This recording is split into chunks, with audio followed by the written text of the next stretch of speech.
In His grace, God gave us a sequential end-time timeline that was hidden in the Psalms for thousands of years, waiting to be discovered. It has now been revealed here at the last minutes of the church age. This channel discusses end-time prophecy from the unique perspective of the encrypted timeline in the Psalms. If you want to know where we are on the timeline, please subscribe and take some time to watch the other videos on this channel. Also, please consider purchasing a copy of Encrypted, Unlocking the Timeline Revelation in the Psalms. Not only will it help you to better understand the time we're living in, but it will also be a very important book to leave behind. God bless you. Okay, well, welcome. We've actually been talking for quite a while, and we had our tinfoil hats on today, so but we didn't record any of that, thankfully, and so that's just shop talk, I guess. So today, now that we got all of the just kind of chit chat and stuff that we normally do out of the way, I think we'll kind of more or less dive into the lesson today. Okay, so one little announcement today, and that is that my wife is involved in an organization called See You at the Pole, and that is going to be held on the 25th of September, if we're still here. And what that is, if you haven't heard about it, at schools all over the country, and I don't see why it wouldn't be all over the world, to be honest with you, students who are Christian and who are believers will meet at the flagpole at their school at 7 a.m. in the morning. Now, everybody's in a different time zone, but it doesn't matter. So it's 7 a.m. I would say, I know that we've seen them in the past all the way up until the bell rings, basically. Meet at the flagpole, pray, discuss topics, whatever you want to discuss that has to do with Christianity, obviously, with the Lord, worship. I mean, you can do whatever you want. The main thing is that it's student-led, so there aren't any parents typically allowed on campus to do this.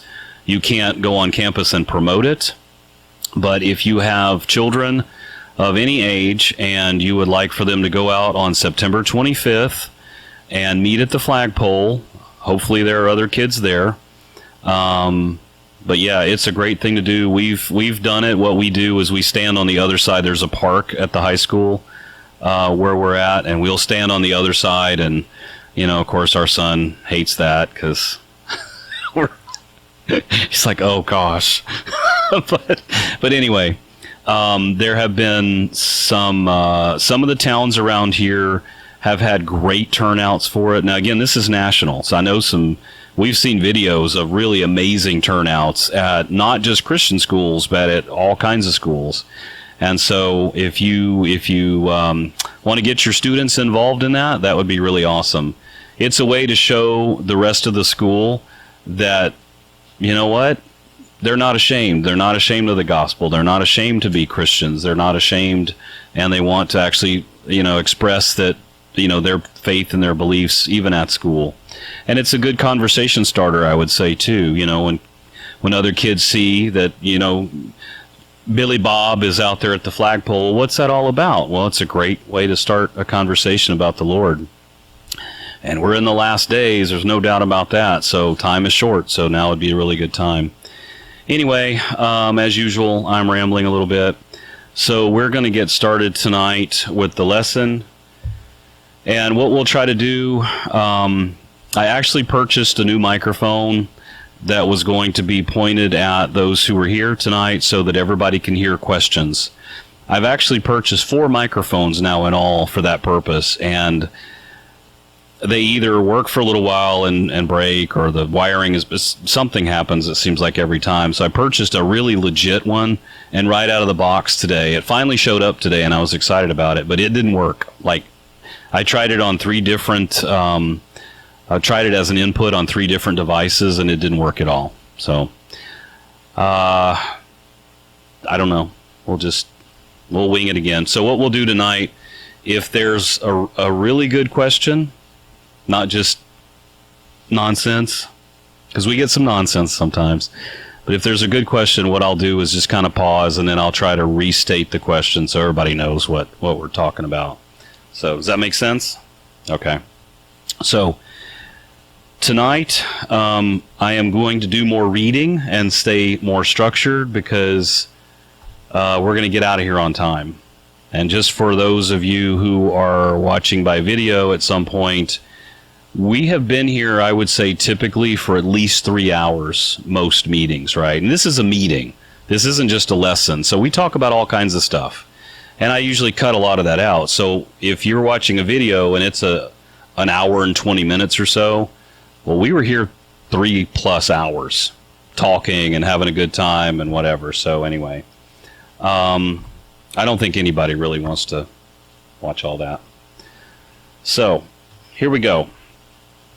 First thing I want to mention is today is day 343 of the Gog-Magog War, also known as the Israel-Hamas War.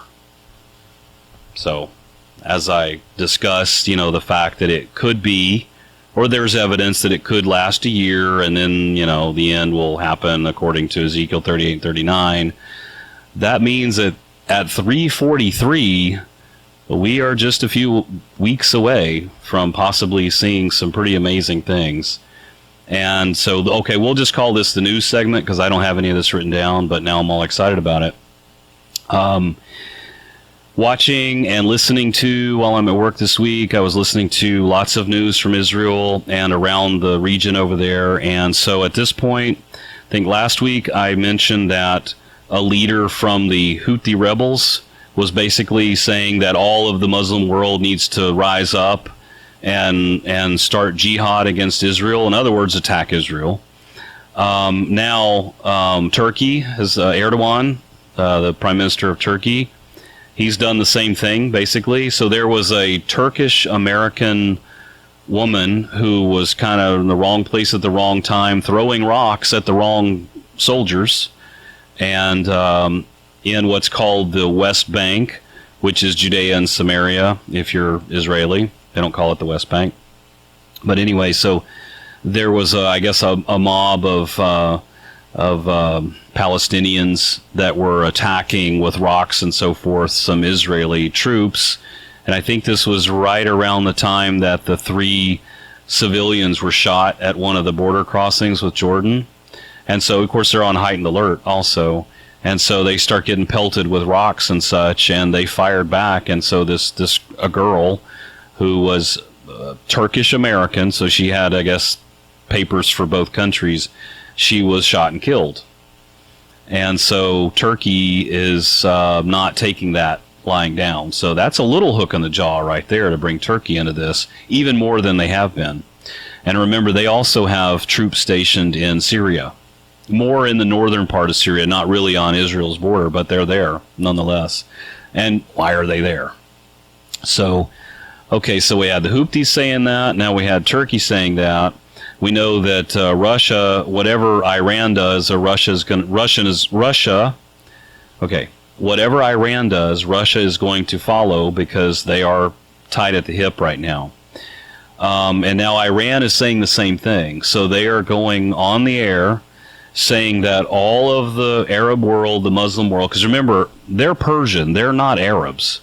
So, but they're trying, and their Shia Islam is their type of Islam, and the rest of them mainly are Sunni. So they really never really got along very well. But the one thing they agree on is hating Israel. So this is another battle cry to come against Israel. And so they're what do they call them? Darn it. I should have wrote this down, but basically they're Khomeini guy with the turban. I'll have to do better. The Ayatollah, I think they call him. He was this week, just a couple of days ago, calling for the Muslim world to rise up and again, jihad against Israel and basically attack Israel. So, just as we've been saying for a year, they also, I was listening to another Arab who was discussing all of this. It was like a little panel of Arabs discussing the war that's happened now for 11 months.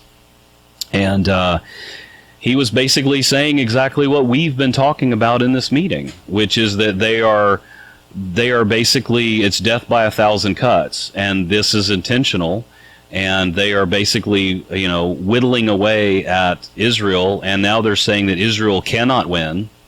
And if you think about it, Hamas is pretty well defeated at this point, but they're not giving up because they won't give up. They're not going to give up whoever's left of them, because they know eventually, I believe that this was all planned out in advance, that eventually there's going to be this huge attack, and whoever is still standing of Hamas is going to be involved in that. And they hate Israel so much, it's just in their blood, all the way back from Ishmael and Esau and so forth in the Old Testament. They want to see the total destruction of Israel. They do not want to live as neighbors. They want them to be eradicated off the face of the earth. So, long story short there, it's all heading exactly in the direction that we've been talking about now for quite a few months. That there's going to come a day when they're all going to basically assemble together to attack Israel. And that's exactly the talking point around the Muslim world right now. And so, anyway, that's enough of that. So that'll be the news segment tonight. So I am going to do some reading tonight because I know I'll get all over the place and we'll talk about crazy stuff. So I'm going to stick with this. And so I'm not going to apologize, but I'm sorry that I'm going to do some reading. I know I shouldn't apologize all the time. Anyway, so tonight we are going to talk about something that I've mentioned a few times. However, I've never really, it's in the book. There's quite a bit written about it in the book, but we've never talked about it here in our meeting. We've talked about the Psalms of Asaph, but we always end up starting with 73 and go through 83 and then add the Psalm of Korah after that, which is 84, which we know what 84 is, right? That's when Hannah saw the face of God in the temple, which is symbolic of that year, the 84th year of Israel's rebirth. Okay. But there's that one dislocated psalm that we never talk about. Do you guys remember what I'm talking about? Okay. Which is Psalm 50. So tonight we're going to talk about Psalm 50 because it's basically, it has, scratch that. Because if I say this, I'm going to get ahead of myself and then just repeat myself. So, tonight we're going to talk about Psalm 50, and here we go. All right. So, I have made it known several times here and in my book that I believe that the Antichrist is alive and well and working behind the scenes with globalist world leaders and the world's influential elites to establish his coming wicked kingdom. It seems likely that there has been a hidden, nefarious ruler pulling the world's strings, actually for a while now, when you look at how upside down our world is and how nothing seems to make any sense anymore. So if you have a biblical worldview, even if you're just a conservative, a lot of things just don't make any sense. You watch the news and you think, what? I mean, you're telling me that you think that is moral when that, biblically speaking, is actually immoral. And that was actually something that happened at the debate that, I was thinking exactly that. Like, wow, how upside down everything is now. But I won't go off on that. So, we've all read about the Antichrist in Revelation 13, right? And other prophetic scriptures throughout the Bible. But did you know that he was also written about in the Psalms? Did you also know that it's only through the Psalms that we can plot his rise to power on our timeline? I think everybody here probably knows that. All right. So I've talked about Psalm 50, but I've never really gone into any detail with it before here in our meeting. So tonight, that's what we're going to do. We're going to take a closer look at Psalm 50, which is the first Psalm of Asaph. Now, it's the first Psalm of the 12 Psalms of Asaph, which of course we've talked about before means ingathering or harvest, that it was a person's name. He was the music leader, but in Hebrew, all names have a meaning, and that's what it means. It's ingathering or harvest, which is kind of interesting, isn't it? With its placement. So, it is dislocated from the other 11 by 23, and it also contains 23 verses. So you think, that's kind of interesting. Why does God want us to look at the number 23 here? So in both the Old and the New Testaments, the number 23 represents a time of testing, immorality, stubbornness, grumbling, complaining, wickedness, and idolatry. And you can get that, because I'm not just making that up, Jeremiah 25:3 and 1 Corinthians 10:6 through 10. So those are if you want to fact check me, that's where you're going to go to find that. So I would say that those characteristics that I just mentioned pretty well sum up the opening scene of the 21st century.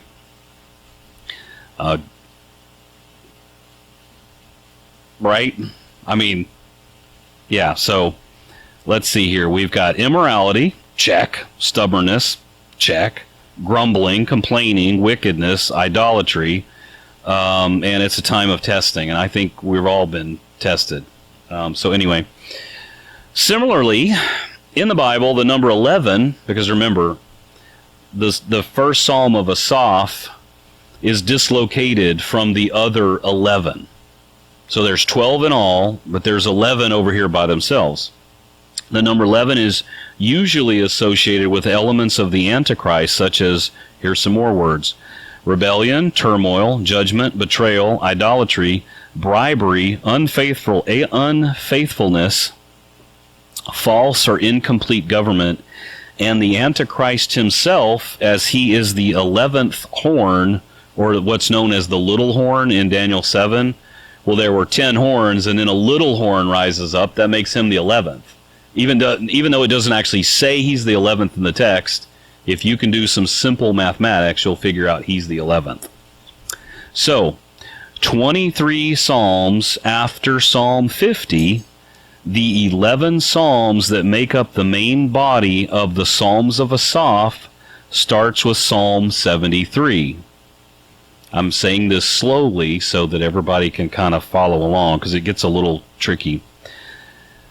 Psalm 73 represents the time period of 2021/2022. Remember, it's a little moving scale because we don't know what calendar God's on. And that's because 1948 plus 73 equals 2021. Of course, 1948, we're saying that because that's the rebirth year of Israel, May 14th, 1948. So that means Psalm 50 represents the time period of 1998 and 1999. So if you take 1948 and you add 50 to it, you end up at 1998/1999 time period. That makes sense? Okay. So, now I'm not going to restate that. But people are going to be like super confused. Okay, so I'm going to try to restate that and make it a little bit simpler. So, Psalm 50, if on a timeline, would be roughly 1998/1999, because if you add 50 to 1948, which is when Israel was reborn, that's where you arrive. Remember that the Psalms of Asaph on our timeline are based on Israel's birthday. So that means the remainder of the Psalms of Asaph, which start with Psalm 73, they go through Psalm 83. So think about it this way. Where does Psalm 73 land on our timeline? We'll add 73 years to 1948, and that's where it plots on the timeline. That means that Psalm 73 is roughly 2021/2022, right in there. Okay, so if you think about it, this year we are still we're approaching. Had to do a little cut there because I had to do some quick mathematics in my little brain. So Israel right now is 76 years old since their rebirth. Okay, not thousands of years old since the beginning. Okay, but since their rebirth, Israel is 76 years old. That means that come springtime, around May, they will turn 77. That's their birthday.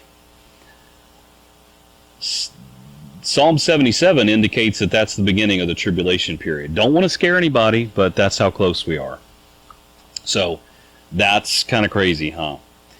Anyway, I think that's more understandable now, the math part of it, so that how we arrive at 50 being 1998 or 1999. Okay, so I firmly believe Psalm 50 represents the coming of the Antichrist and quite possibly his birth. I've said before that all of the messianic figures have been 30 years old when they became ruler, okay? Or in Jesus' case, when he started his ministry. Some examples of that would be Joseph, David, and according to Jewish historic texts, Nimrod also. So there's a pattern there. All of these messianic or Messiah figures have always been 30 years old when they came to power.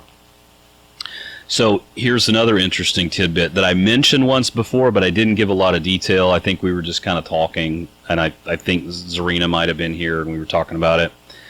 So, interestingly, the Roman general Titus, who later became emperor, was also 30 years old, just coincidentally, when he besieged Jerusalem in 70 A.D., That's when over 1 million Israelites were killed during their spring pilgrimage to the temple for the Passover celebration. Okay?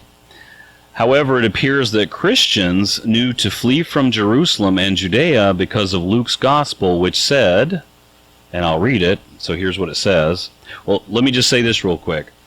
There really isn't any evidence of Christians being killed, or that I've ever been able to find. That doesn't mean it doesn't exist. Doesn't mean that Christians weren't killed in Jerusalem in 70 A.D. when they destroyed the temple.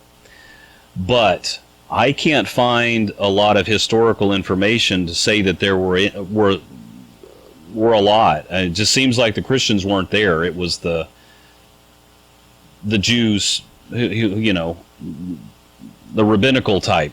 Okay, anyway. So, well, that was a lot of bumbling. So here's what Luke 21 says. When you see Jerusalem being surrounded by armies, which is what they saw, you will know that its desolation is near. Then let those who are in Judea flee to the mountains. Let those in the city get out, and those in the country not enter the city. For this is the time of punishment and fulfillment of all that has been written. Okay, I'll just stop there. So that is different than what Matthew 24 says. It's similar, but it's different. And I believe Luke, being a Christian who was more than likely a Gentile and not a Jew like Matthew was, I believe that through his text, they knew when they saw this army surrounding Jerusalem that to get out of there, it's time to go. Okay, so we're probably not going to be doing the Passover celebration this year. It's not looking good. And so they fled. No one can answer why the first Psalm of Asaph, Psalm 50, was dislocated from the remaining body of the other 11 Psalms in the overall structure and arrangement of the 150 total Psalms. Personally, as you have probably figured out by now, I believe that it's because God had it placed there to represent the Antichrist. Judas, the disciple who betrayed Jesus, was also an Antichrist figure. He was removed from the other 11 disciples when he chose to betray his master, and then permanently when he killed himself. Remember that he accepted 30 pieces of silver to betray Jesus. Similarly, Joseph's brothers sold Joseph for 20 pieces of silver. Together they equal 50. Can you see how God ties all this stuff together? It's remarkable. These aren't coincidences. I have heard it said that, you know, people have argued over why Judas was 30 pieces of silver and Joseph was 20. Everybody kind of thinks, the scholars think, well, it should have been the same. Why is it different? They don't understand the 50 and what the 50 represents here. One I read one time said that, well, it's probably because of inflation. So they must have had Bidenomics going back then too. Anyway, so sorry, not to get political, but yeah, Bidenomics was already happening. So anyway, let's see. The Antichrist's birth in 1998/1999. Should I be wearing a tinfoil hat when I say stuff like that? Okay, the Antichrist births. We've been doing conspiracy theories tonight. We've got everything figured out now, don't we? All right, so the Antichrist birth in 1998/1999 will make him 30 years old at the midpoint of the tribulation in 2028/2029. That's also the time when Israel will turn 80 years old, and I'm sure that's just a coincidence, right? Remember the 8th decade curse for Israel? They've never made it past 80 years old. Well, they've never made it to 81. They've made it to 80. So, and for the video, I'll probably throw up some of the graphics that I have about the 8th decade curse that most everyone, besides Christians in America, most everyone in the Middle East understands that curse, and they're all very aware of it, and they know that Israel is approaching the 77 number, of their rebirth, and I believe it was at 77 that they fell apart during the time of the Hasmonean kingdom, after Antiochus Epiphanes, the Maccabean War, and all that stuff happened. And anyway, pretty sure that they made it to 77, and then of course all of it goes back to David and Solomon, which was 80 years, and then after that they split, north and south. So you had Judea and you had Israel, or vice versa. Anyway, let me get my paperweight. Okay. So as I've said before, do you guys remember any of this? That there are 6 Antichrist verses hidden inside of Psalm 50? Good number, huh? 6. These verses give us a better understanding of the central character in Daniel's 70th week. So here's Psalm 50, verses 16 through 21. Those are the Antichrist verses, and I'm going to go through them, read them, and then add my little Carl's commentary to them. So verse 16, but to the wicked, I'm going to start my commentary already. The word wicked that's used in Hebrew is Rasha, which means evildoer or wicked one. So when you are reading, when you are looking at the interlinear Bible in Hebrew to kind of bounce back and forth is what I do usually to see what words really mean, especially knowing the timeline now. It's easier to piece things together that way. So Rasha is a word that I see an awful lot now, and in this case that wicked one or evildoer is the Antichrist. So, but to the wicked, aka Rasha, God says, what right have you to declare my statutes or take my covenant in your mouth? All right, so as I have said before, the rabbis, through the Talmud, are expecting their coming Mashiach to be sort of like a second Moses.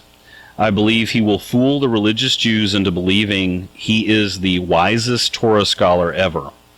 Can you see how it's all set up for them to accept everything he says as he explains to them all of the hidden mysteries that they've been trying to figure out since the time of Moses? Of course, his new revelation will be full of deceit. It's all a part of a deception to lure them in and then destroy them.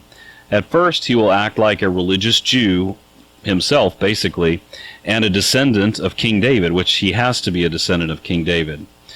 That doesn't mean that he's legitimate, because they can do a lot of things with DNA and such nowadays, so I'm not really sure about all that.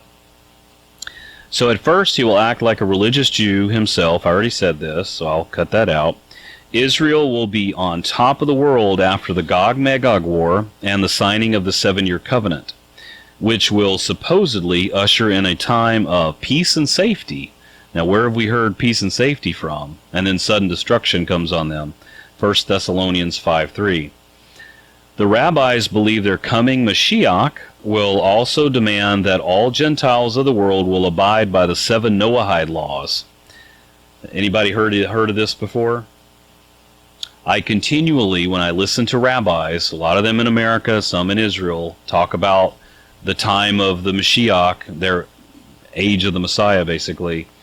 They keep talking about the Noahide Laws. Well, when you look into that, you start studying it, it gets kind of scary. So here's what the 7 Noahide Laws are. Do not worship idols, only worship the one God. Do not curse God. Do not commit murder. Do not commit adultery or sexual immorality. Do not steal. Do not eat flesh torn from a living animal. And do establish courts of justice. Now, all that sounds great, right? I wouldn't have a problem with any of that. However, it gets tricky, okay? The swift penalty for breaking any of these laws, take a guess what it is. Yeah, but what kind of death? No. Well, they actually talk about several different ways to kill someone who breaks any of these laws. But the primary, they say the most humane way is decapitation. Another one is strangulation, and one is stoning you to death. And I think there might have been one more. I can't remember. But anyway, so the swift penalty for breaking any of these laws, did I say this already? No. So the swift penalty for breaking any of these laws, the main one anyway, is decapitation.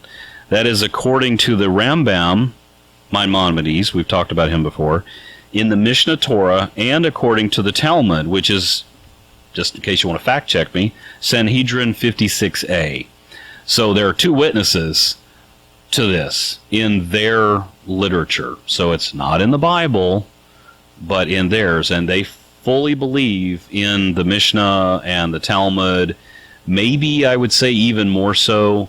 They quote, when I listen to these guys, they quote more from those books than they do the Torah, than the Bible itself. So they fully believe all of this. So, now, remember that I said, you know, it's pretty scary. I'd have to say, where have I heard about beheading before as it relates to the tribulation period? Well, probably in Revelation chapter 20, and I'm going to read it. I saw thrones, and they sat on them, and judgment was committed to them. Then I saw the souls of those who had been beheaded for their witness to Jesus and for the word of God, who had not worshipped the beast or his image, and had not received his mark on their forehead or on their hands, and they lived and reigned with Christ for 1,000 years. That's the millennial kingdom. So, the first commandment in the Noahide Law, this is where it gets really tricky for Christians. The first commandment in the Noahide Law will be the death knell for anyone who follows Jesus during the tribulation time. It's that first one that's going to get you. That's where you're going to get your head chopped off right there. So it makes sense to me that the beheadings will start during the first 3.5 years as the Antichrist gains control. Probably not right at first, but sometime during that time. As the Antichrist gains control of the world, pretending to be a devout Jewish leader. Remember, God has done great things for Israel. That's in both of the Psalms that match the time period. During this time, even in the eyes of the world, the world will know God has done great things, and Israel is rising to the top, basically. Okay, anyone who will say they believe in Jesus, at some point in time will be put to death because the Jews do not understand that God can be 3 in 1. They say, and this comes from Deuteronomy 6:4, they're very adamant about it, God is 1. He cannot be 2 or 3 or whatever. Of course, we've talked about this before in Deuteronomy 6:4. The word, I'm pretty sure that's where it is, which is echad. And at the Passover, you've got the pouch with the 3 things. It's one. It basically means unity. So you've got 3 compartments in one pouch. There's your 3 in 1. Anyway, they will go to their deathbed denying that. They will not believe that. They have been taught their whole lives. It's been handed down as tradition. Jesus was not the Messiah. There cannot be a Son of God. So it's not that the Antichrist, their coming Mashiach, is going to say he's the Son of God. If he said that, they wouldn't believe him. But the Messiah to them is a different thing. So that's another reason why they just would not accept Jesus. They, because he said, basically, he claimed to be the Son of God. So, anyway, in their minds, God doesn't have a son, so worshiping his son is worshiping an idol according to them. Grounds for being beheaded right there. So if you, just like in Revelation 20, if you witness that you are a follower of Jesus, and if Jesus in their eyes is an idol, is not God, then that's blasphemy to them, and yeah, that's where you get beheaded. So I believe those things are very well connected. The Noahide thing really is scary because it's coming. Again, they all talk about it, that they are responsible for the 613 commandments. Not just the 10, but all of the law, which equates to 613. But the Gentiles, they say, in the coming Messianic age, will be responsible for keeping the 7 Noahide laws that have always existed, they say, since Adam and Eve, handed to Noah, and so on. Okay? So I believe the Noahide laws will help the Antichrist control the world for a time, allowing Israel to believe that they are finally in their rightful place of ruling over the world as a fulfillment of prophecy.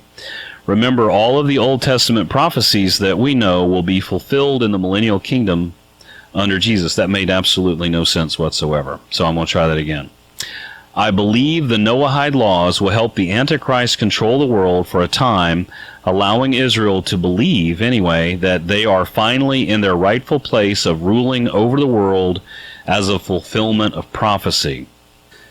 Remember, all of the Old Testament prophecies that we know of that will be fulfilled in the millennial kingdom under Jesus, they, however, believe they will be fulfilled under the one we know as the Antichrist, their coming Mashiach. And they really believe he's coming very, very soon. They're all talking about it. They see the setup of it right now. So here's an example in Isaiah 14. For the Lord will have mercy on Jacob and will still choose Israel and settle them in their own land. Has he not been settling them back in their own land? That's Aliyah. The strangers will be joined with them, and they will cling to the house of Jacob. Then people will take them and bring them to their place, and the house of Israel will possess them as for servants and maids in the land of the Lord. They will take them captive, whose captives they were, and rule over their oppressors. So through verses and chapters that detail these types of things, they see several events happening. They see Israel coming back into the land. They see that all the nations that oppressed them throughout their history, that they will now one day be subservient to Israel. Does that make sense? So now Israel is on top, and all these other nations will be underneath them. That the rule of the world will be centered in Israel. All of that is true, but under the true Messiah, Jesus, not under this false Messiah. Does that make sense? Everybody understand that? Okay. So the big deception here is that the Antichrist will have them believing he is their God-fearing Messiah, but what he really wants to achieve is their total destruction and the fulfillment of total paganism. Basically, think about the Roman Empire, think about the Greeks, think about all throughout history, the paganism. Think about Deuteronomy 32, the fallen sons of God, and Israel constantly worshiping false idols, false little g gods from other nations. They all want to be worshipped, and they want to be on top over mankind. religion, even in Judaism, would not allow that to happen. Okay? So there's going to be a deception. This Mashiach is going to come along, pretend to be everything that they've ever wished for in a Messiah that Jesus wasn't, because they didn't understand. Okay? Then at the midpoint, I believe, he's going to switch gears, he's going to take off his mask, and basically that's when it all falls apart for the Jews. Okay? So, let me see if I can restate that a little bit so that it's maybe more understandable. So the big deception here is that the Antichrist will have them believing he is their God-fearing Messiah. But what he really wants to achieve is their destruction and the fulfillment of total paganism, with his evil trinity at the top of the totem pole. That's what happens in the middle of the tribulation when he breaks his covenant and declares that he is God in the temple. On that day, he will take the mask off. He will take the mask of deception off, and they will finally see how deceived they were. And at that point, it's time for them to flee. And hopefully, most of them by then will understand that it's time to flee. I think that's part of what we're doing here also. Whatever we leave behind, hopefully they will know there. Because remember, there's a lot of Jews that will be leaving America to go there, and other nations all around the world. Okay, so I think we've finished with verse 16. Finally, it's going to get shorter from here, I promise. So it's actually a lot shorter. That was the biggie. So verse 17. Does everybody remember what we're doing? Because I kind of lingered on verse 16 for a while. So we're going through the six verses of the Antichrist built into Psalm 50. So verse 17 says, "Seeing you hate instruction and cast my words behind you." So as I've said before, he will unmask himself and reject the Torah at the midpoint of the tribulation, which causes the abomination, or the abomination of desolation, correct? He'll basically throw off the facade that he has had for 3.5 years, that he loved the Torah and he was a Torah scholar and he was everything that they had ever asked for in a Messiah. Okay, verse 18. "When you saw a thief, you consented with him and have been a partaker with adulterers." Can't you see the spirit of the Antichrist at work in our world today? We literally live in a wicked, upside-down world described by Isaiah 5, which says, "Woe to those," this is Isaiah 5:20, "Woe to those who call evil good and good evil, who put darkness for light and light for darkness, who put bitter for sweet and sweet for bitter." Basically, today, just as verse 18 describes, we're already living in a time when there are hardly any consequences for criminals. But if you are the righteous one involved in any kind of thing that's going on that isn't good, you're the one that's in trouble. We just live in an upside-down world right now. And it's only going to get worse, I hate to say. But thankfully, I don't believe we're going to be here. So, yeah, that's right. So, verse 19, "You give your mouth to evil, and your tongue frames deceit." Now, I just want to say right off the bat, remember Paul and Jesus both talked about deception in this time. Here's also Revelation chapter 13, 5 through 6, I think connects with this. "And he was given a mouth speaking great things and blasphemy, and he was given authority to continue for 42 months. Remember, 42 months is 3.5 years. Then he opened his mouth in blasphemy against God to blaspheme his name, his tabernacle, and those who dwell in heaven." So that was verse 19 of Psalm 50. Okay, verse 20. "You sit and..." This one's really interesting. "You sit and speak against your brother.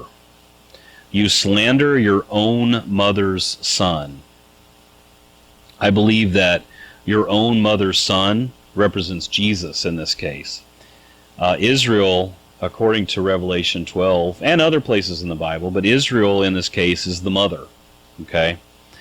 So I have here Daniel 7:25 as some proof, but I really, after putting that in there, I thought, you know what? I should probably go back and read from Revelation 12.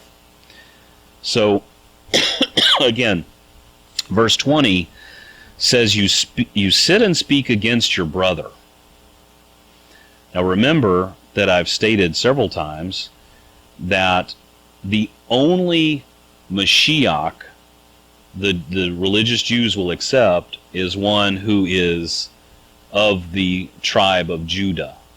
He literally has to be a descendant of David so that he can specifically reconstitute the Davidic dynasty, restart the kingship of David. Okay? They will not accept anyone else. Jesus was from the line of Judah. He was also from the line of David. Okay? So you see how in a biblical sense they are brothers. Does that make sense? Okay. So now here is the woman in Revelation chapter 12. Now a great sign appeared in heaven. Now this sign happened on September 23rd, 2017, which I believe started the first 7 years. The first 7 years, which would be likened to in Joseph and Pharaoh's time, the 7 years of plenty where we have enough. Okay, but there's 7 years still to come, which is the tribulation period. That's Daniel's 70th week of years, which is 7 years. Okay. So now a great sign appeared in heaven, a woman clothed with the sun, with the moon under her feet, and on her head a garland of 12 stars. Then being with child, she cried out in labor and in pain to give birth. So in the heavens, that actually happened already. And I think we've discussed that before. It's definitely in my book, but I'm not going to go into all that today. And another sign appeared in heaven. Behold, a great fiery red dragon, having 7 heads and 10 horns, and 7 diadems on his heads. His tail drew 1/3 of the stars of heaven and threw them to the earth. And the dragon stood before the woman who was ready to give birth. So here's a woman who's ready to give birth. That's the mom. That's the mother. To devour her child as soon as it was born. She bore a male child who was to rule all nations with the rod of iron. Now, who is that? That's Jesus, because he's going to rule for the millennial kingdom with a rod of iron, the Bible tells us. And her child was caught up to God and his throne. Well, obviously, that happened already. That was the ascension. Then the woman fled into the wilderness, where she has a place prepared by God, that they should feed her there 1,260 days, which also equates to 42 months or 3.5 years. So when I talk about the abomination of desolation and Israel knowing that they need to flee at the middle point of the tribulation period, that's what's being described there. Okay, and war broke out in heaven. Michael and his angels fought with the dragon, and the dragon and his angels fought. But they did not prevail, nor was a place found for them in heaven any longer. So the great dragon was cast out, that serpent of old called the devil and Satan, who deceives the whole world. He was cast to the earth, and his angels were cast out with him. Then I heard a loud voice saying in heaven, Now salvation and strength and the kingdom of our God and the power of his Christ have come. For the accuser of our brethren, who accused them before God day and night, has been cast down. And they overcame him by the blood of the Lamb and by the word of their testimony, and they did not love their lives to death. Which means they're going to be martyred. They were willing to die as opposed to denying Christ. Therefore rejoice, O heavens, and you who dwell in them. Woe to the inhabitants of the earth and the sea, for the devil has come down to you having great wrath, because he knows that he has but a short time. So I'm not going to read any more, but basically I think you get the point, that the woman here, the mother, is Israel. She gave birth not only to Jesus, okay, but also to this coming. Remember again, Jesus said, I came in my Father's name, and you did not accept me, but one will come in his own name, and him you will receive. So that's who we're talking about here. Okay. So here also we're going to read a little bit from Daniel chapter 7:25 that goes along with verse 20 in Psalm 50, which I'll read it again since we read all that. You sit and speak against your brother, you slander your own mother's son. Daniel 7:25 says, He shall speak pompous words against the Most High, shall persecute the saints of the Most High, and shall intend to change times and law. Then the saints shall be given into his hand for a time, and times, and half a time. That's 3.5 years. Do you see how the two are connected? Revelation chapter 12 and Daniel 7:25. And so this person, this Mashiach, is speaking now at this point in the tribulation period. He's speaking against Yahweh and against Yeshua. So verse 21, these things you have done, and I kept silent. This is God speaking. You thought that I was altogether like you. In other words, remember, he thinks he's a god. So we see that right there also. But I will rebuke you and set them in order before your eyes. The them there, and set them in order, goes back to the things that he had been doing. All of the evil that he had been practicing on this earth. Okay, so remember that he will declare, I'm talking about the false Mashiach, he will declare himself to be God in the temple. That aligns with the 2028/2029 time frame on the timeline. He will be allowed to get away with his schemes for another 42 months, or 3.5 years. He will be fooled into thinking that he's getting away with everything. Like God did with Pharaoh, I believe God will harden his heart so that even though he knows these prophecies, because trust me, he knows all of these, he will still make decisions that lead to his demise after the 42 months are over. So here's what Revelation 19 says about his demise. This is Revelation 19:20 through 21. Then the beast was captured, and with him the false prophet who works signs in his presence, by which he deceived, there's that deception word again, those who received the mark of the beast and those who worship his image. These two were cast alive into the lake of fire, burning with brimstone. And the rest were killed with the sword which proceeded from the mouth of him who sat on the horse, and all the birds were filled with their flesh. That connects to Matthew 24. The remainder of Psalm 50 is a summary of the time of Jacob's trouble, but it's inverted. If you read the verses from bottom to top, it will actually walks you through the 7-year tribulation period and into the millennial kingdom. It's also interesting to note that the Rasha that I spoke about earlier doesn't appear until the 16th verse, which is the start of the 6 verses of the Antichrist. Which means that the first 15 verses do not contain the Antichrist at all. Remember that I'm just talking some numbers here, but remember that the number 15 is also made of the 2 letters Yod and He, which have the value of 10 and 5, which equals 15. Yod He is the short form of the name of God. Yod He Vav He, remember? So that's why rabbis will not say 15 in the way that we would. They won't say 5 and 10, which equals 15. They'll say, I forget, I think they say 9 and 6 or something like that, or maybe I have that backwards. But because they say Hashem as the name, they don't want to in any way speak the name of God, even the short form of the name of God. I just found it interesting that there are 15 verses which equals Yah, okay, that has no trace of any of this evil. And then all of a sudden, once you get past the 15, you've got 6 specific verses that are about the Antichrist. I thought that was interesting. Yeah. So, the Rasha, the wicked one, or evildoer, which is the Antichrist here, has probably been working behind the scenes, deceiving many world leaders for years. I fully believe that. We know that he cannot be exposed until the restrainer, who resides in us, by the way, is taken out of the way. That has to be after the rapture, which on the timeline is after the current war in Israel. You see how soon that is?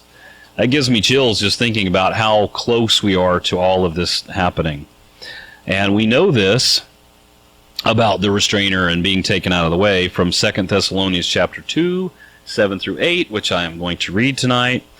For the mystery of lawlessness is already at work. That's the beast system. That's talking about the Antichrist. Only he who now restrains will do so until he is taken out of the way. And then the lawless one will be revealed. The lawless one here is the Antichrist, absolutely. So until the lawless one will be revealed, whom the Lord will consume with the breath of his mouth and destroy with the brightness of his coming. We already read that in Revelation 19. So we know what that's going to look like.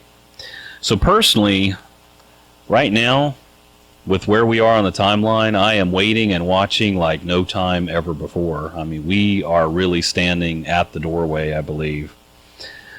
I was hoping tonight to talk also about Psalm 10, which is a very specific Antichrist psalm. I do discuss it in my book also. But we'll have to do that along with, I want to go through, so this is just future stuff.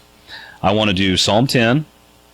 I want to do the Neganoth timeline, which I always talk about, but we've never really gone through those Psalms, especially Psalm 55, which is the center, which is the midpoint, 42 months, 42 months. It's amazing, all the golden nuggets that are found in there. I also wanted to talk about the Moses and Aaron dates that I mentioned last week. I still want to get to that as well. Time is my enemy. I mean, I have work to do, and I just, have a family, and we've talked about that. It's just really hard to find time to do all this. I'm always just kind of a little overwhelmed with all that I want to get to, but I just can't, and I'm sort of plagued by it, to be honest with you. So anyway, those are some of the things that I want to get to soon, I'm hoping. I want to take a moment also to say thank you again.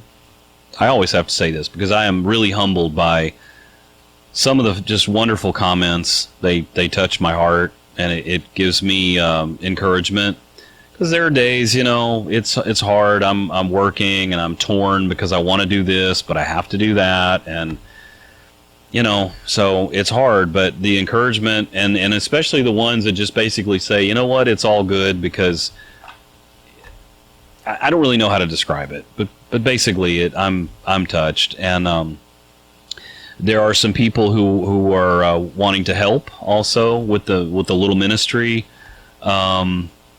I mentioned earlier, I don't think the camera was running, but I did, some people have donated, which is really amazing, and I'm super humbled by that and thankful also that there have been some, I don't even know really how to say this, but there have been some really sweet people that want to help with this little ministry.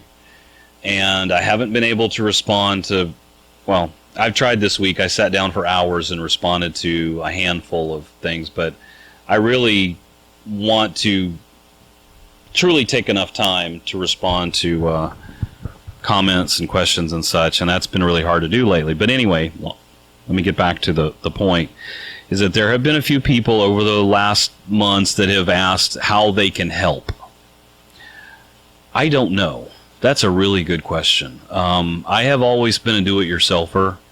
I don't really know how to ask for help. And then I got to thinking about it today, because I think somebody, I read one recently that said, how can we help you? I think it boils down to,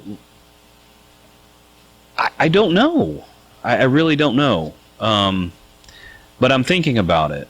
So if you, okay, the challenge that I have is time. And I don't know how to make more time.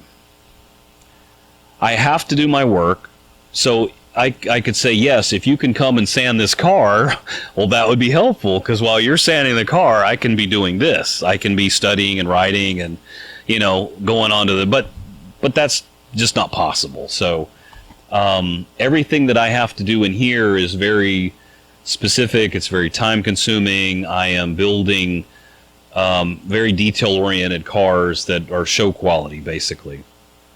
And so there's really no way to take that away from the equation unless I just close the shop down and only do this. But I would basically have to have a whole replacement of my income. And I will just say, I'll just throw this little tidbit in there. Selling the book is not that. I'll just say a little bit here. I finally found out through the publisher how many books we've sold worldwide. Now, their numbers only go up through July, so this doesn't include August or September so far. But it's a whopping number. It's actually kind of depressing.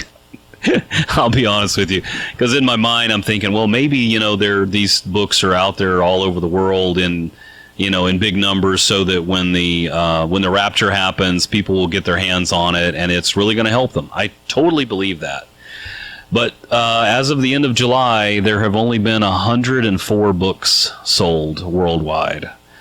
So when people say, like, why is a book so expensive? We talked about before. Well, just let you know that the amount of money that one day, if we're still here, the publisher will send me for that amount of books being sold is just over $300. Can't make a living at that. So that definitely does not replace my income in any way, shape, or form.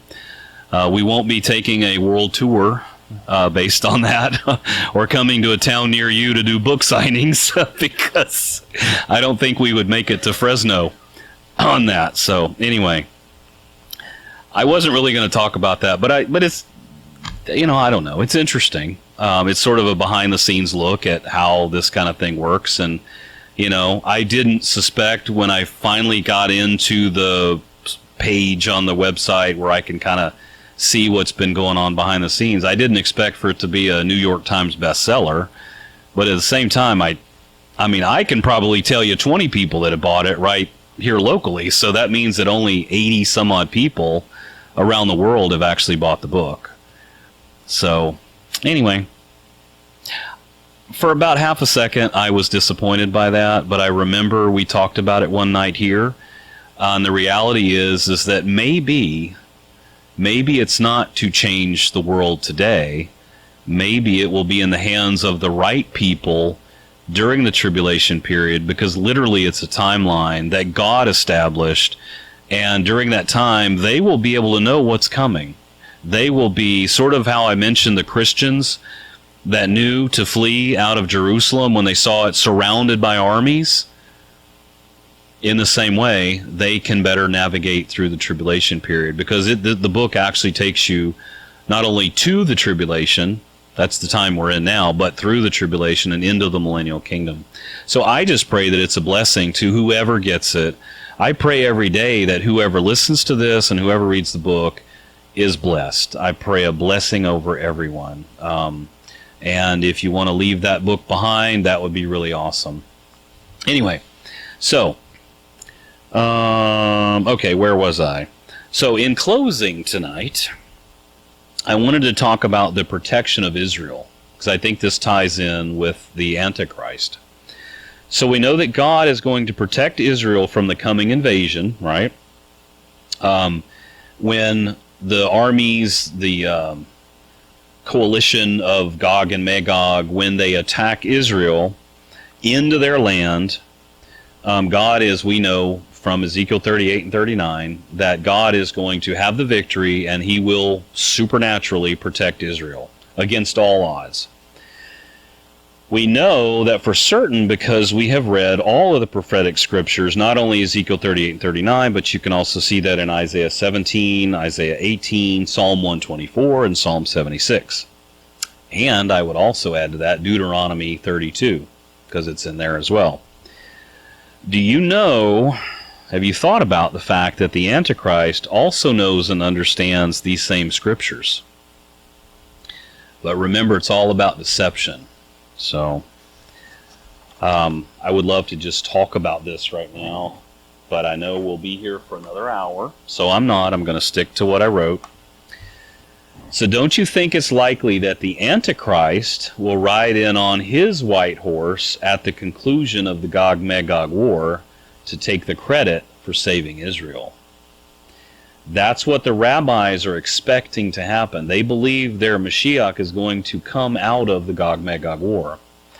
So if he knows it's coming, the devil definitely knows it's coming, his demons know it's coming, so the Antichrist, who I believe was born in 1998 or 1999, is roughly 25 years old right now, he totally knows that this is coming. They're not stupid. Don't you think he's going to take advantage of it? Yeah, think about it. If you were him and you have two brain cells to rub together, you know this is coming. You can see all of this set up. You understand the timeline. You know the season that you're in, and you know how everything's going to conclude because you've read the Word of God too. And you're probably a whole lot smarter than all of us because you're mixed with seed of fallen angels. Okay? Yeah, he's no dummy. So I think it only stands to reason that he is going to use all of this to deceive the world, basically, but starting with Israel for sure. So I don't think he's going to literally outright and by himself like demand or take the credit for it, for saving Israel. And I've actually heard rabbis say it's almost like they have the playbook. And they say he's going to be humble about it. He's going to do it, but he's going to be humble about it. So he's going to be kind of like, oh, no, yeah, okay, well, okay, all right? So, yeah. So it's a setup, though.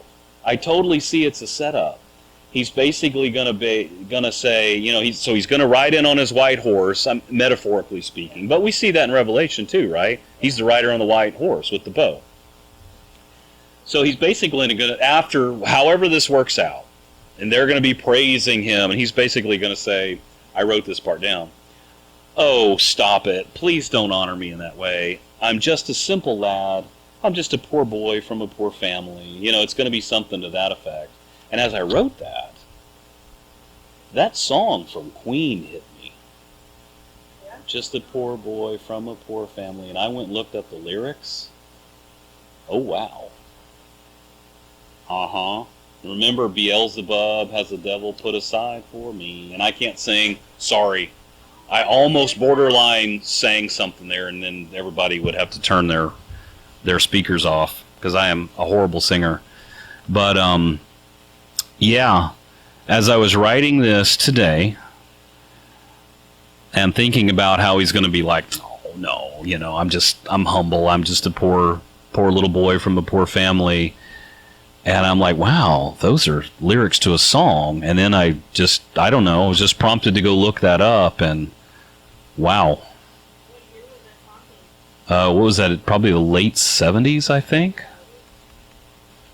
So that was a really quick thing. I just read through it real quick and I went, oh boy, and moved on because I had other things to do. But anyway, interesting nonetheless. Mother, I just killed a man. It's pretty crazy. When you stop and really think about what it's saying, it's really interesting.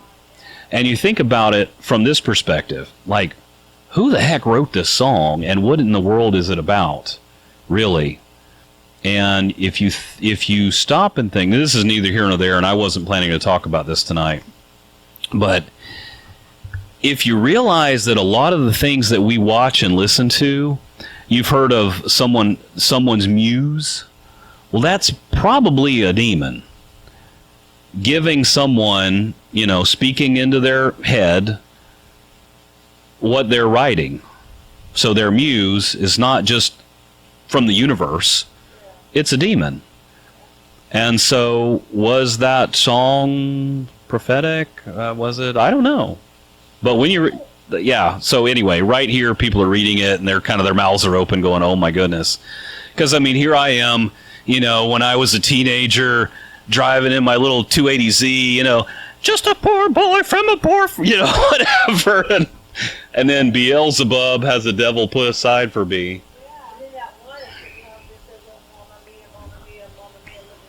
Yeah. Beelzebub. Yeah.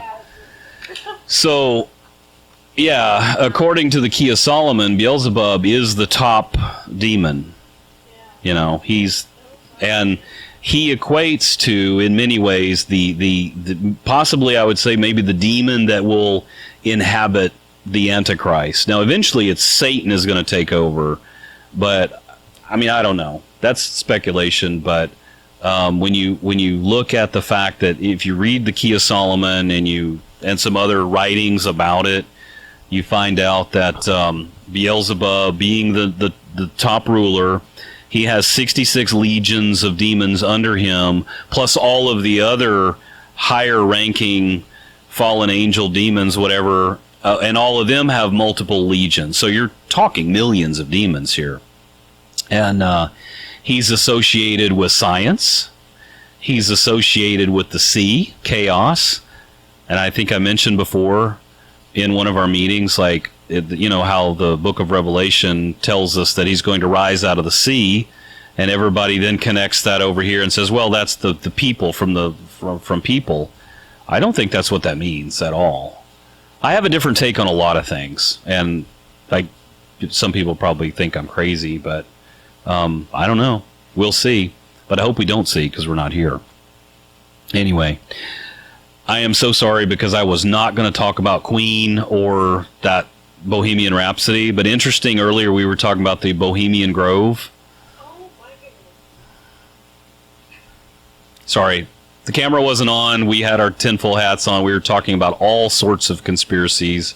And the Bohemian Grove came up. And here we're talking about the Bohemian Rhapsody. Anyway, yeah. 19 what? 75. Wow. 1975. How old was I? 8? I'm 57. So, yeah, I think I was 7. I was born a few months before the 1967 Six-Day War in Israel that we also discussed earlier. Yeah, the American ship that got, the false flag attack and all that stuff. Anyway, I'm going to take my tinfoil hat back off, and we're going to finish this. All right. Anyway, here's where I am, but now that we're so far off track, I'm not sure this makes sense anymore. It's all part of a trap that the unbelieving world is going to fall into. Thank the good Lord that we won't be here for the worst time in history, because we're not appointed to wrath, correct? Everybody agree with that? However, others, even our loved ones, will be here. Many of them will be here, unfortunately. And that's why we need to prepare for their success so they can navigate through the years ahead. So they can navigate through the years ahead. I think instead of ahead, I said aved. I think I'm speaking Hebrew or something. I don't know. Anyway, so I thought I'd better redo that. So, that brings me to my plastic bin of treasures, of prophetic treasures. I don't know how I'm going to do this, because I'm not going to pick this up and try to show it on camera. Maybe later, maybe tomorrow morning, I'll come in and just kind of show what's in the bin. We talked last week about leaving behind a box or a bin or a little treasure chest of things for whoever, after the rapture, comes in and finds, people are going to go through your things. Absolutely. And they're going to be thirsty for knowledge of what happened. And I believe the government and the media is going to say, oh, it's not the rapture, or that was nonsense, and we've debunked that, and so forth. So we need to leave behind as much information and as much truth as possible. And so I went out, and I'm going to get one for the home, one for my business, and one for my car. But I bought a small bin, and I've already filled it up with books, folders, Bibles, notebooks because I have a stack of notebooks from years of studying all this stuff. And whoever gets that is probably going to have their mind blown, but maybe not in a good way, because I write everything down when I'm studying because I don't remember things very well, so I have to write things down. I was dropped on my head when I was a little... No, I'm just kidding. And I ate a lot of paint chips. No, but anyway, I as I've gotten older, I don't have a great memory, so I write everything down. But that doesn't mean it's in any order, so people will be looking at this like, what on earth? And I'm like writing in the margins and stuff, so it's probably crazy. But anyway, the book puts it together in a more coherent fashion, but since the book, I've done an awful lot of writing too. And what I did is I have a folder now for every week that we've done this, and I've printed out all of the meeting notes, and I've put it in order, except for the ones that I lost. Because come to find out, when I lost, twice now, I've lost quite a few of them. Like, everything's just gone, so I don't know. Don't really know what to do about that. Anyway, so I was, you know what? I am really taking a lot of time, but now I remember what I really wanted to say. Wow. Okay, but I'm glad I remembered. I have received some comments lately. Some people have found the channel who have also some really, really great insight. A gentleman, I'm going to call him my new friend. I believe he's from Ireland. I don't have any of this in front of me, so this is just, and I have a bunch of stuff in my head, but he's from Ireland, and it's so crazy how somebody else sometimes can find something that you've looked at yourself and you thought, I see something there, but I really don't have time, so I'm going to move on. I don't really have time to dig into this. But not only him, but there have been several people this week, in fact, who have sent me an email. And it was long, and I read the whole thing, and I really want to dig in and study all of this. But basically, let's just put it this way. The timeline in the Psalms is how you can plot all of this on a calendar and put a year to it. That doesn't work anywhere else, really. Like Hannah at 84, like if it wasn't for the timeline in the Psalms, we would have never known to see that 84 number and thought, oh, that actually connects to something on a timeline. I never did. So he found some really great things that also now attached to the timeline that I'm not going to give any detail away tonight, but it's something I really want to go through, and I'm actually wanting him to go through it more, and we're going to talk about it probably just through email. But I don't. He basically he sent me this email and he gives all this detail. And I'm blown away, and I'm thinking, wow, okay, I remember even reading through this myself and knowing there's something there, but really just kind of I can't get to it right now, I'm going to move on. But then the way he put it, it's like the spotlight's really shining on it now. Okay, some things that are like, oh, wow, I read through it too fast. I didn't really pick that up. Middle of the tribulation, the end of the tribulation, the start of the tribulation. It's really fantastic. And then a few others have come in, even this week, along the same lines. And there again, God's shining a spotlight on these things. And other people have been. But really, so one lady was saying that she's been, that she recognized a lot of things a while back, a couple of years ago, and she's told other people about it. But she didn't really know. Kind of like me, when you talk about stuff to a lot of people, they just think you're crazy. Even my family, a lot of them think I'm crazy. And that's okay. But I think she probably had the same sort of thing happen. So, you just kind of shut up and think, well, maybe I am crazy and I'll just, I don't know what to do with this. But then she found the channel And it's sort of a second witness. Now, she says that she's been seeing these same things, and the Lord has led her in the same direction, but she didn't really know how to get this word out there. Well, I didn't either, but I don't know. Here I am, guy that works on old cars, and somehow I wrote a book, and 104 people have actually bought it. So, sorry, had to throw that in there. I'm really hoping, not for money, because obviously there's no money in this, but I'm really hoping that more people will buy the book, just to leave it behind. It's important. Anyway, I should shut up and finish my notes here.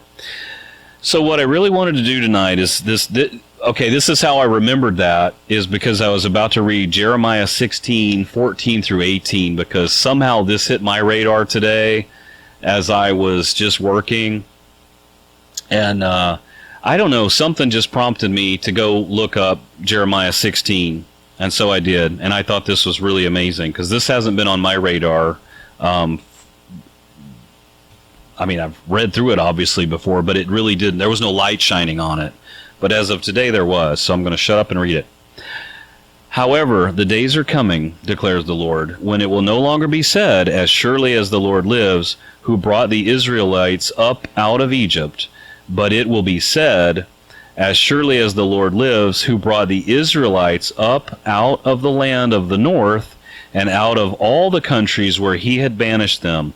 For I will restore them to the land I gave their ancestors.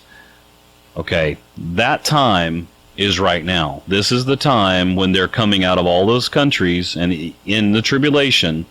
So now we can plot that on the timeline. We're in that time right now. Israel is making Aliyah. They are coming back to live in Israel, and that they will be streaming back very soon, I believe. And if you listen to any Israeli news, you see that all the time. They're coming back like crazy. And the ones who haven't started coming back yet, they're talking about. They know they need to go back to Israel. Jews that have never even been in Israel, they're being pulled to go back to Israel. Okay. So verse 16. But now I will send for many fishermen, declares the Lord. So now we're back in time. This isn't now. This is when he's talking. Now I will send for many fishermen, declares the Lord, and they will catch them. Okay, aren't we fishers of men? Matthew 4:19. After that, I will send for many hunters, and they will hunt them down on every mountain and hill and from the crevices of the rocks. Well, that's Revelation 12:13 through 17. So, in our time, we are still the fishers of men, including fishers of the Jews, of the Israelites. Once this time is over and this age is over, they're going to have 3.5 years where they think things are really good for them. But then this last part is going to happen. They're going to be hunted down and killed. Okay? They need to hear what we have to say, because they have been blinded to this. They have ears, but they can't hear. They have eyes, but they can't see. So, we are the fishers of men that Jeremiah prophesied about and that Jesus called us to be. Do you see how Jesus' words connected to the Old Testament prophets over and over? I mean, everything he said. Nothing is random or by chance. I fully believe all the words that Jesus spoke connected back to something. There was nothing random about it. That said, we are responsible for carrying out the work that the Lord gave us to do, and I believe that includes leaving as much material behind as possible for those tribulation saints who will come to believe and follow Jesus after we're gone. That's what my little tub over here, my little bin, is all about. Leaving as much behind as possible. I will do a little video that shows what I've put in there. I'm going to apologize. I really wanted to have the letter I spoke about last week. I wanted that letter to be finished, and I haven't even started on it. And I believe we're really running out of time, so I have to get to it. But it's just been a really busy week, so that's a horrible excuse.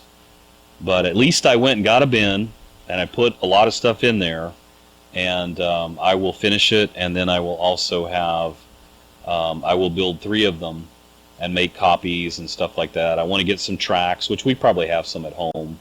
We have a bunch of different ones, but I really believe I want the ones that has the Roman road to salvation in it. It's pretty simple. It's all laid out in there, as I recall, so I'll put some of those in there, and also I will, as I'm putting this together, maybe make a little separate video about it so that people can see what we're doing. And if you do one this week, bring it in for next week, and we'll talk about it. How's that sound? Sound pretty good? All right. So I'm going to say goodnight. I'm going to pray out. Lord, this has been an interesting day. We've had some interesting conversation. We pray, Lord, that you have been glorified. And we pray, Lord, in the last minutes and hours and days that you give us, that you would guide us, shine a light on our path so that we know exactly where we're going, who we should talk to, send us divine appointments. Oh boy, Lord, and help us not to fail in the mission that you've given each and every one of us. We pray, Lord, that you would help us to have clear thoughts, fill us with your Holy Spirit, Lord, in these last days so that we can really just achieve everything that you had planned for us to do so that we can hear, well done, good and faithful servant someday, very, very soon. Lord, we thank you for your coming. We pray that, we just pray, Lord, over everyone who hears this message and everyone who reads the book and everyone who is excited right now about your coming. We pray a special blessing over all of them, and again, just set them on fire, Lord, to get out to accomplish your work and have a spectacular harvest here at the last days. We love you, praise you, and give you all the praise and glory, Lord. In your Son, Jesus, Yeshua HaMashiach, we pray. Amen. Sorry, while I was praying, this microphone kept like, just, I don't know, it just had a brain of its own all of a sudden.